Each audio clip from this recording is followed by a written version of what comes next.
As a strategy starts from the beginning. You make money when you buy, not when you sell. If you know you cannot manage the expenses, then there is no reason why you should buy it.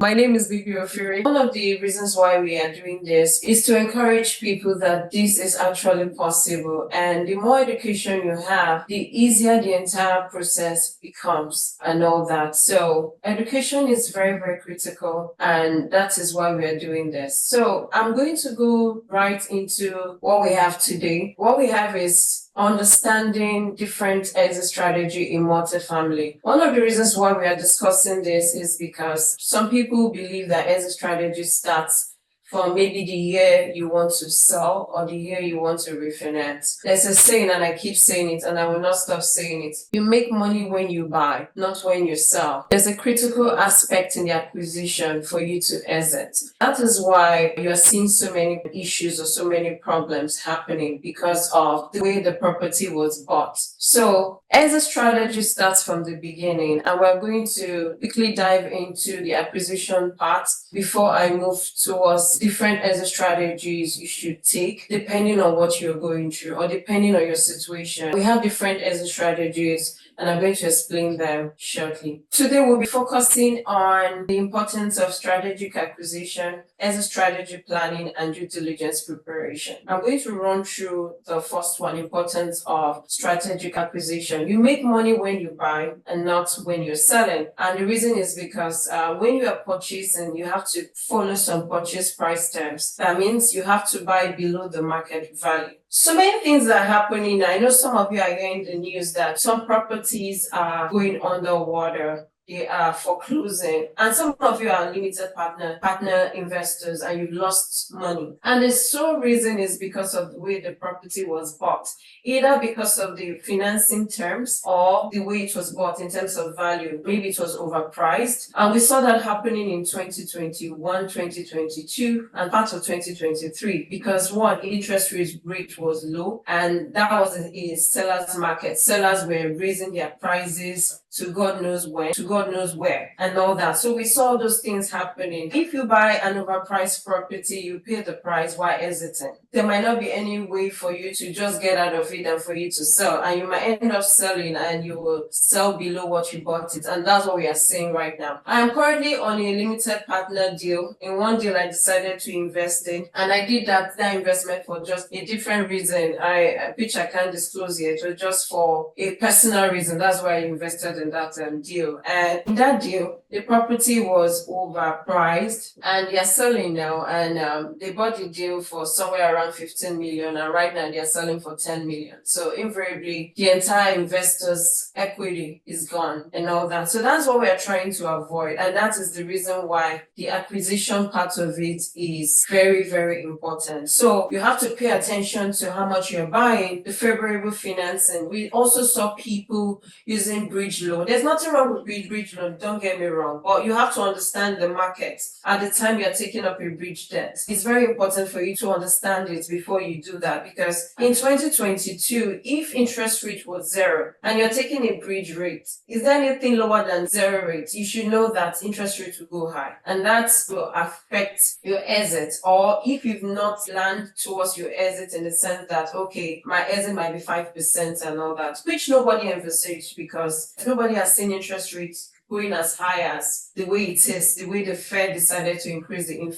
interest rate and all that. So you have to consider critically your financing before you go in. There are different financing terms for different deals. So you have to take that into cognizance. Not because you want to do a deal, you jump onto the first terms you have. And the next thing is the value add. What is the business plan? What value are you adding on the property? If there is no form of value or any form of business plan, then why are you buying the property? property. Value add is not just renovation. Value add can mean so many things. It can mean that you are bringing in a better property management on that property and giving them better customer service. It can mean that you are introducing some amenities. You are introducing some things on the property that will give that property better value. Things that can make that property appreciate. It does not necessarily mean it's just for you to renovate inside the unit and that's it. No, value add is many things. The bottom line is for your tenants to be happy, for you to meet their needs, and you're providing value to them and they're happy. Another very important thing in your acquisition stage is your due diligence. That is very critical. Our due diligence stage is very critical. I'm releasing a video tomorrow and it's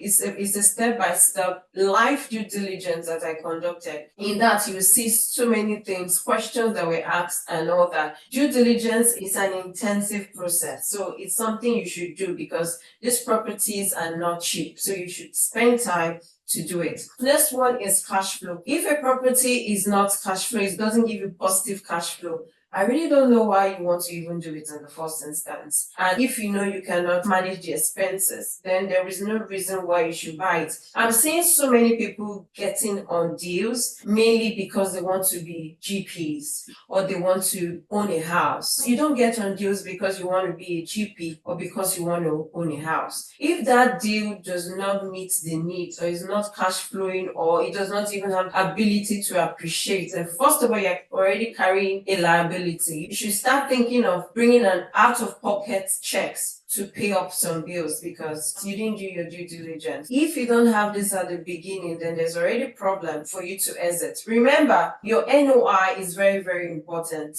in exiting. So if that is affected, then there's trouble. Then the last thing is your market conditions. You need to buy during a buyer's time. And all these things are very important for your exit. When you're buying a property, when is the buyer's time? Buyer's time means is the people that want to buy, they're the ones that gives the terms, they're the ones that will give the conditions or give their pricing and the seller will take. So that is the buyer's period. You are looking for that period and that period is right now. Periods for buyers, yes, we've not gotten to that 100% where sellers are becoming very flexible, but we are seeing it losing up than before. So you need to also look at the buyer's condition. The next is what exit strategies are available? Is it just to sell? In short, what are exit strategies? Exit strategies are strategies for you to come out of something or for you to get out of a deal and all that, considering what I'm talking about. Then exit strategy should be clear from the beginning. Never lose sight of the business plan. So, like I said, all these things are from the beginning. The business plan is from the beginning. So when you are exiting, that is the picture of what you're looking for. What is the plan? Maybe your plan was, I'm going to exit in 5 years. So when you are exiting, you are planning towards the 5-year goal. Our next episode, I'm going to break it down in terms of numbers and when you're doing your underwriting, how you can factor in your exit strategy from day 1 to year 5, because there are numbers you should be looking at. If you want to exit at 1.5 million, that means that from day 1 or year 1 of your business, of your deal, you need to start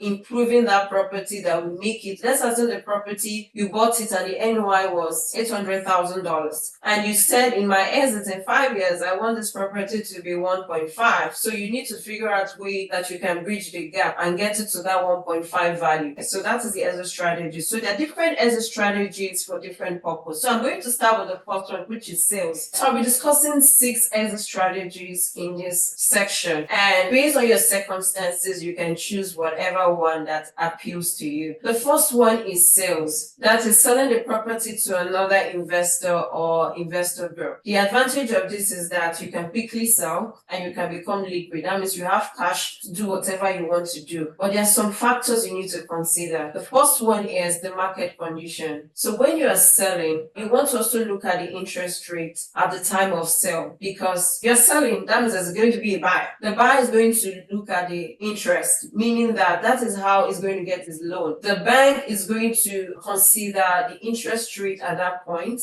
They're also going to consider the market cap rates, because to a large extent, interest rate affects the cap rate of that property. So you want to check out the property. If the interest rate is not really too good or the cap rate is high, then that means your property is losing value. So let me explain again. When a cap rate is high, that means the value of the property is lower. When a cap rate is low, then that means the value of the property is higher. So for example, I have a property and it's 8% cap. That means the value of that property is small. But when I have a property and the cap rate is 3%, that means that property is very, very valuable at that point. So these are things you want to look at: the market condition, the property valuation. So I just mentioned that briefly. This will determine how much you will sell your property. The property valuation is important. So if you go back to what I was saying about acquisition, you understand that the valuation of the property, the NOI, net operating income of your property, plays a large factor in the valuation of your property.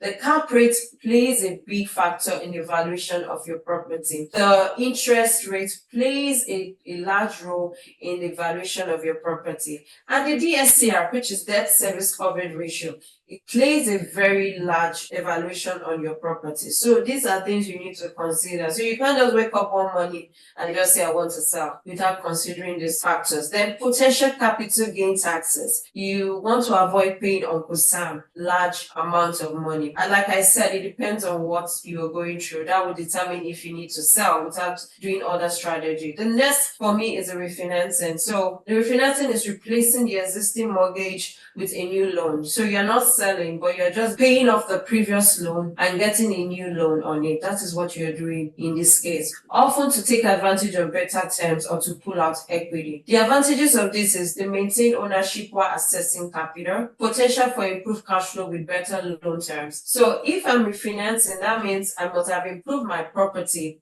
or maybe there's a better loan terms. Like some of us that have a loan amount of, let's say, 7% on our property. Let's say in the next 3 years or 4 years, interest rate goes down to 4%.